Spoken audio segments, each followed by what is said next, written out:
आपकी विदेश नीति की तीसरी बड़ी असफलता अमेरिका को लेकर है। ये वही अमेरिका है, हमारे इतिहास में समय समय पर अमेरिका को जब आंख दिखाने की बात आई तो हमने आंख भी दिखाई, और जब हाथ मिलाने की और मधुर संबंधों की बात आई तो पिछले 2 दशकों में अमेरिका से संबंधों में सुधार भी हुआ। हमने उतार चढ़ाव अमेरिका से संबंधों में देखा है।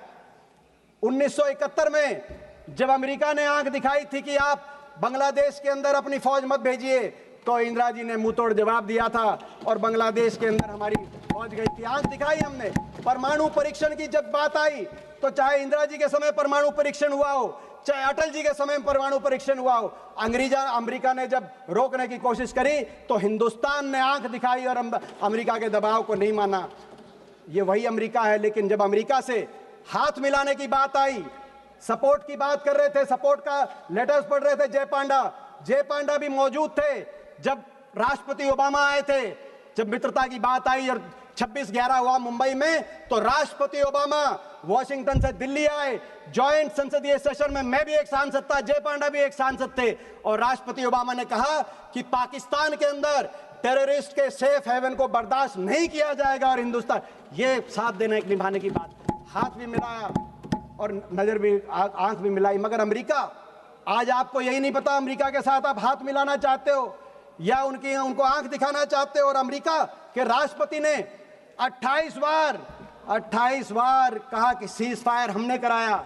उससे भी चिंतनीय बात उन्होंने कहा व्यापार के धौंस दे के दिखाया। बात थी आतंकवाद पे वार की, आ गई व्यापार पे।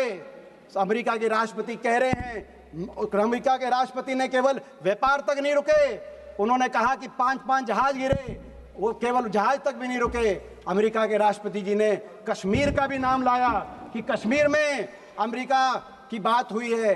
और दुख की बात ये, कश्मीर के मामले में और विदेशी हस्तक्षेप के मामले में, क्योंकि इस बात पर भाजपा का, आरएसएस का भी एक स्टैंड रहा है, क्या आरएसएस की भी विदेश नीति बदल गई है?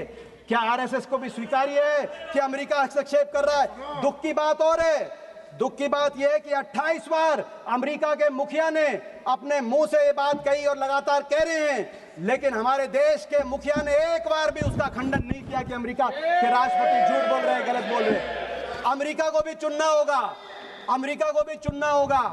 अमेरिका को कैसे संबंध चाहिए हिंदुस्तान के साथ? दुनिया की एक शक्ति है हिंदुस्तान, भारतवर्ष को पाकिस्तान से का बराबरी नहीं कर सकता अमेरिका। अमेरिका को भी चुनना होगा। और मैं आपसे भी कहना चाहता हूं, आपको भी रास्ता चुनना होगा। या तो आंख दिखाओ या हाथ मिलाओ, या तो बातचीत करके अमेरिका से संबंध सुधारो और डोनाल्ड को चुप कराओ, डोनाल्ड का मुंह बंद कराओ। नहीं तो हिंदुस्तान में मैकडोनाल्ड को बंद कराओ। अमेरिका को अधिकार नहीं है, दोनों घोड़ों पे सवार होकर चलने का अधिकार नहीं है। आपकी विदेश नीति की तीसरी बड़ी असफलता चीन को लेकर है। मैं याद दिला दूं, जब आसिफ मुनीर अमेरिका के अंदर लंच कर रहे थे, उनको भोजन दिया जा रहा था और वो कह रहे थे कि डोनाल्ड ट्रंप को नोबेल पीस प्राइज दिया जाए। जब वो ये कह रहे थे, उसी दिन इत्तेफाक से उसी दिन चीन के अंदर ट्राइलैटरल बातचीत चल रही थी, चीन, पाकिस्तान और बांग्लादेश की। ये उस दिन ट्राइलैटरल बातचीत चल रही थी। चीन को लेकर बार बार आपको आगाह किया हमारे नेता राहुल गांधी जी ने, इसी सदन में किया है, लेकिन उनकी बात को आपने हल्के में लिया। और आज आपको आगाह कर रहे थे, हमारी फौज आगाह कर रही है चीन को लेकर। जो हमारे फौज के deputy chief of army staff है राहुल सिंह, उनका बयान आया कि चीन ये जो युद्ध था, इसमें पूरी तरीके से पाकिस्तान को सर्वेलेंस में, सैटेलाइट में, इक्विपमेंट में, प्लेटफॉर्म में, नेटवर्क में पूरी तरीके से पाकिस्तान का साथ चीन दे रहा था। और पाकिस्तान के डीजीएमओ की बात आई कि जब लड़ाई चल रही थी तो एमओ रूम के अंदर चीन के एम्बेसडर, पाकिस्तान में जो चीन के एम्बेसडर हैं, वो एमओ रूम में बैठे थे, पाकिस्तान के आर्मी के हेडक्वार्टर में बैठे थे। ये पाकिस्तान के डीजीएमओ ने कहा। लेकिन आपका क्या रिस्पॉन्स रहा? आपने चीन के एम्बेसडर को अभी तक दिल्ली में तलब करने का भी की कार्रवाई नहीं करी, चीन को कार्रवाई नहीं करी। जब टर्की ने पाकिस्तान के साथ देने के लिए अपना बेड़ा बजाया, तो आपने टर्की के दुश्मन मुल्क साइप्रस में प्रधानमंत्री जी गए, अच्छा संदेश गया। मगर जो असली दुश्मन था चीन, आपको अगर संदेश देना था तो ताइवान में प्रधानमंत्री जी जाते, चीन को संदेश देते। चीन को भूल गए।